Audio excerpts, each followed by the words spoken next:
Friends, ನಾನಿವತ್ತು ಕಡಲೆಕಾಳು ಸಾಂಬಾರು ಮಾಡ್ತಾ ಇದ್ದೀನಿ. ಅದಕ್ಕೋಸ್ಕರ ಕಡಲೆಕಾಳು ಮತ್ತು ಹೆಚ್ಕೊಂಡು ಆಲೂಗೆಡ್ಡೆ ತೊಗೊಂಡಿದ್ದೀನಿ.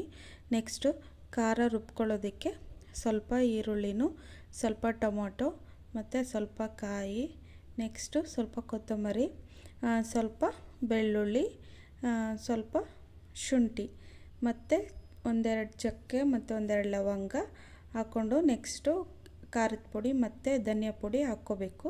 ಹಾಕ್ಕೊಂಡು ರುಬ್ಬಿಟ್ಕೊಂಡು ಸೈಡಿಗೆ ಎತ್ತಿಟ್ಕೋಬೇಕು. ನೆಕ್ಸ್ಟ್ ಇವಾಗ ಒಗ್ಗರಣೆಗೆ ಸ್ವಲ್ಪ ಎಣ್ಣೆ ಹಾಕ್ಕೋಬೇಕು. ಎಣ್ಣೆ ಹಾಕ್ಕೊಂಡು ಸ್ವಲ್ಪ ಸಾಸಿವೆ ಹಾಕ್ಕೋಬೇಕು. ಸಾಸಿವೆ ಸಿಡಿದ ನಂತರ ಸ್ವಲ್ಪ ಕರಿಬೇವು ಹಾಕ್ಕೋಬೇಕು. ಕರಿಬೇವು ಹಾಕ್ಕೊಂಡ ತಕ್ಷಣ ನೆಕ್ಸ್ಟ್ ಇಮಿಡಿಯೇಟ್ಲಿ ಕಡಲೆಕಾಳು ಮತ್ತು ಆಲೂಗಡ್ಡೆ ಹೆಚ್ಚಿಟ್ಕೊಂಡಿದ್ವಲ್ಲ ಅವನ್ನ ಒಗ್ಗರಣೆಗೆ ಹಾಕ್ಕೋಬೇಕು. ಅವನ್ನ ಒಗ್ಗರಣೆ ಹಾಕ್ಕೊಂಡು ಸ್ವಲ್ಪ ಹೊತ್ತು ಚೆನ್ನಾಗಿ ಫ್ರೈ ಮಾಡ್ಕೋಬೇಕು. ಹಸಿ ಕಾಳಲ್ವಾ, ಹಸಿ ಕಾಳು ಆಲೂಗಡ್ಡೆ ಎಲ್ಲ ಚೆನ್ನಾಗಿ ಸ್ವಲ್ಪ ಹೊತ್ತು ಫ್ರೈ ಮಾಡಿಕೊಂಡ್ರೆ ಟೇಸ್ಟ್ ಬರುತ್ತೆ ಸಾಂಬಾರು ಚೆನ್ನಾಗಿ. ಕಾಳುಗಳು ಎಣ್ಣೆಲಿ ಫ್ರೈ ಆದಾಗ ಚೆನ್ನಾಗಿ ಟೇಸ್ಟ್ ಬರುತ್ತೆ. ಕಾಳುಗಳು ಚೆನ್ನಾಗಿ ಬೆಂದಿರ್ತಾವೆ ಕೂಡ.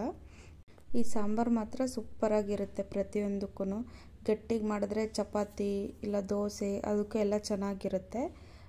ಸೊ ನೆಕ್ಸ್ಟು ನೋಡಿ, ಇವಾಗ ಖಾರ ಹಾಕ್ಕೋತಾ ಇದ್ದೀನಿ. ಫ್ರೈ ಎಲ್ಲ ಆಯಿತು. ಫ್ರೈ ಆದಮೇಲೆ ನೆಕ್ಸ್ಟು ಖಾರ ಹಾಕ್ಕೊತಿದ್ದೀನಿ. ಖಾರ ಹಾಕ್ಕೊಂಡು ನೀರು ಎಷ್ಟು ಬೇಕು, ನಮಗೆ ಸಾಂಬಾರು ಗಟ್ಟಿಗೆ ಬೇಕಂದರೆ ಸ್ವಲ್ಪ ನೀರು ಕಡಿಮೆ ಹಾಕ್ಕೋಬೇಕು. ಸಾಂಬಾರು ಸ್ವಲ್ಪ ತೆಳ್ಳಗೆ ಬೇಕಂದರೆ ಸ್ವಲ್ಪ ನೀರು ಜಾಸ್ತಿ ಹಾಕ್ಕೊಂಡ್ರೆ ಸಾಕು. ಸೊ ನಮಗೆ ಯಾವ ಕ್ವಾಂಟಿಟಿಯಲ್ಲಿ ಬೇಕೋ ಆ ಥರ ಮಾಡಿಕೊಂಡ್ರೆ ಸಾಕು. ಸಾಂಬಾರು ಸೂಪರ್ ಟೇಸ್ಟ್ ಇರುತ್ತೆ.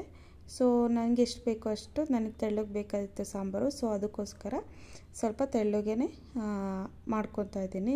ನೀರು ಸ್ವಲ್ಪ ಜಾಸ್ತಿ ಹಾಕ್ಕೊಂಡು ನೋಡ್ಕೊಳ್ಳಿ. ಅಳತೆ ಈ ಥರ ಮಾಡಿಕೊಂಡ್ರೆ ಗೊತ್ತಾಗುತ್ತೆ ಸಾಂಬಾರು ಗಟ್ಟಿಯಾಗುತ್ತಾ ತೆಳ್ಳಾಗುತ್ತಾ ಅಂತ. ಆ ಥರ ನೋಡ್ಕೊಂಡಾದ್ಮೇಲೆ ನಿಮಗೆ ಎಷ್ಟು ಬೇಕೋ ಅಷ್ಟು ರುಚಿಗೆ ತಕ್ಕಷ್ಟು ಉಪ್ಪು ಹಾಕ್ಕೋಬೇಕು. ಉಪ್ಪು ಹಾಕ್ಕೊಂಡು ಒಂದು ಸತಿ ಸೌಟಲ್ಲಿ ಈ ಥರ ಹಿಂಗೆ ಕೈ ಆಡಿಸ್ಬಿಟ್ಟು ನೀಟಾಗಿ ಮಿಕ್ಸ್ ಮಾಡಿ ಕುಕ್ಕರ್ ಲಿಡ್ಡು ಕ್ಲೋಸ್ ಮಾಡಿ 2 ವಿಷಿಲ್ ಹೊಡೆಸ್ಕೊಂಡ್ರೆ ಸಾಕು. ಕಾಳು ಮತ್ತು ಆಲೂಗೆಡ್ಡೆ ಎಲ್ಲ ಚೆನ್ನಾಗಿ ಬೆಂದಿರುತ್ತೆ. ನೆಕ್ಸ್ಟು ನಾವು ಒಂದು ಪಾತ್ರೆಗೆ ಶಿಫ್ಟ್ ಮಾಡಿಕೊಂಡು ಸಾಂಬಾರನ್ನ ಒಂದು ಕುದಿಸಿದ್ರೆ ಸಾಂಬಾರು ರೆಡಿ ಆಗುತ್ತೆ. ಸೂಪರಾಗಿರುತ್ತೆ. ಮುದ್ದೆ ಜೊತೆ ತಿಂತಾಯಿದ್ರೆ ಸ್ವರ್ಗ. ಒಳ್ಳೆ ಮಟನ್ ಸಾಂಬಾರು ಇದ್ದಂಗೆ ಇರುತ್ತೆ. ಎಲ್ಲ ಪರ್ಫೆಕ್ಟಾಗಿ ಸಾಂಬಾರು ಮಾಡಿದ್ರೆ. ಸೊ ರೆಸಿಪೀಸ್ ಎಲ್ಲ ಇಷ್ಟ ಆದರೆ ನಮ್ಮ ಚಾನಲ್ನ ಸಬ್ಸ್ಕ್ರೈಬ್ ಮಾಡಿ, ಲೈಕ್ ಮಾಡಿ, ಶೇರ್ ಮಾಡಿ, ಕಮೆಂಟ್ಸ್ ಮಾಡಿ. Thank you. ಫಾರ್ ಮೋರ್ ವೀಡಿಯೋಸ್ಗೆ ಸಬ್ಸ್ಕ್ರೈಬ್ ಆಗಿ.